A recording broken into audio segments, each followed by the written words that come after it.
there, I'm Melanie Schilling, TV personality, dating and relationship expert.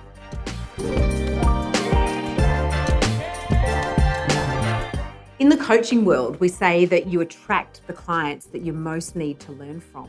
So for me, I spent my entire 30s single. I made every mistake you could possibly make. And I know that I needed to learn about dating. So I went headfirst into becoming a dating coach. And in fact, became the first Australian to be registered as a dating coach. And this became my obsession. And I found that I attracted mostly women in their mid to late 30s who were starting to get a little bit panicky, maybe the biological clock was ticking, and these were the people that I really enjoyed working with and developed fantastic business working with women in the dating coaching space.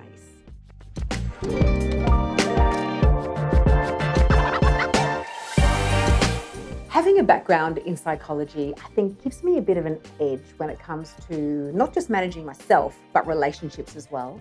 And a big part of that is understanding that what I think determines what I feel, which determines how I behave.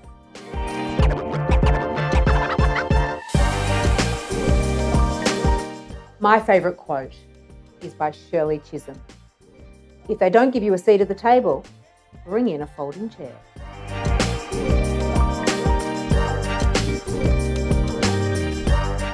For me, being on Married at First Sight is quite literally my dream job. I have a background in theatre and performance as well as psychology, so I was always searching for the perfect mix of performance and psychology, and I found it. At the time, I'd been a psychologist for 20 years and I specialised as a dating coach. So I gathered up my network, I cobbled together a makeshift show reel, and I sent it off to the person who was casting it. And I got a meeting.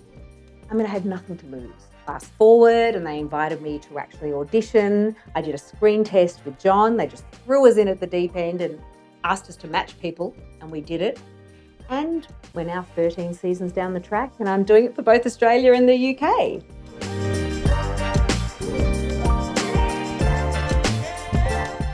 Well, at 3/4 of the way through Married at First Sight UK, you might think you've seen all the drama. Well, don't get too comfortable because there is so much more to come. We've got some surprising breakups, we've got some new romance, things even get physical and not in the way you'd expect.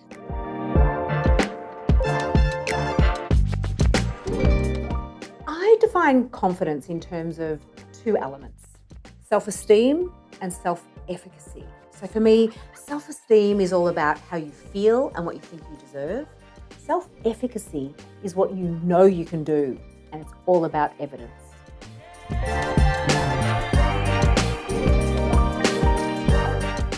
The advice I generally give people who are struggling with confidence is to focus in on the stories you're telling yourself. Are you telling yourself that you can't do it or you're not good enough? Because this is going to lead to failure. If you tell yourself that you deserve it, that you are good enough, it's going to become a self-fulfilling prophecy.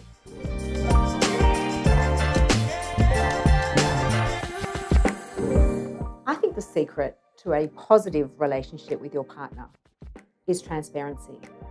So that is honesty delivered with kindness.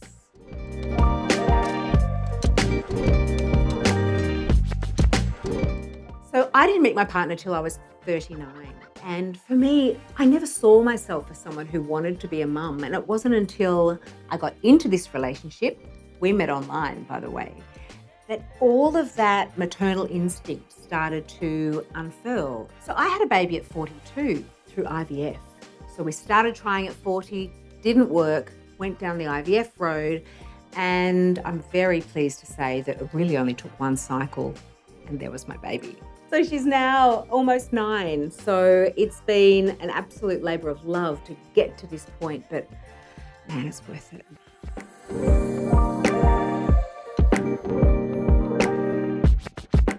I know that what you wear affects your confidence. I'm a huge fan of the work of social psychologist Amy Cuddy. Now, she did all this research and found that everything on the outside, from the way you hold your body to what you wear to the way you gesture, has an impact on your internal experience of confidence, Makes you more likely, for example, to take a calculated risk. She even found that when we stand in a power pose, preferably wearing a fabulous dress, our cortisol levels drop, that's the stress hormone, and our oxytocin levels go up, and that's our happy hormone. Great combination for a more confident life.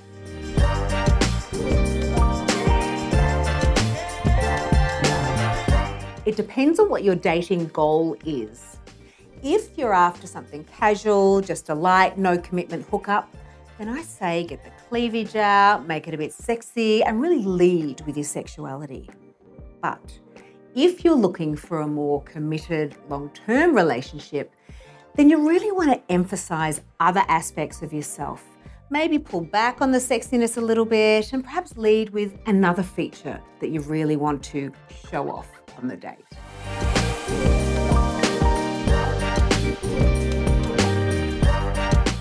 I really believe in leaning into your strengths and highlighting those as a way of building confidence. So for me, dressing in Karen Millen is the perfect way to highlight what I believe are my strengths. I love the way the Karen Millen pieces really emphasize my waist, because that's the part of myself that I love to show off. I also do enjoy a shoulder. So a revealing little piece like this one makes me feel really comfortable because I love my shoulders and I want to show them off.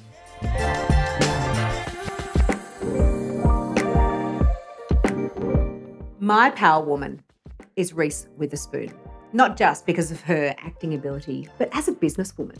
You know, she looked at the male-dominated industry of Hollywood and said, well, there's no seat for me at the table, so I'm going to bring my own folding chair.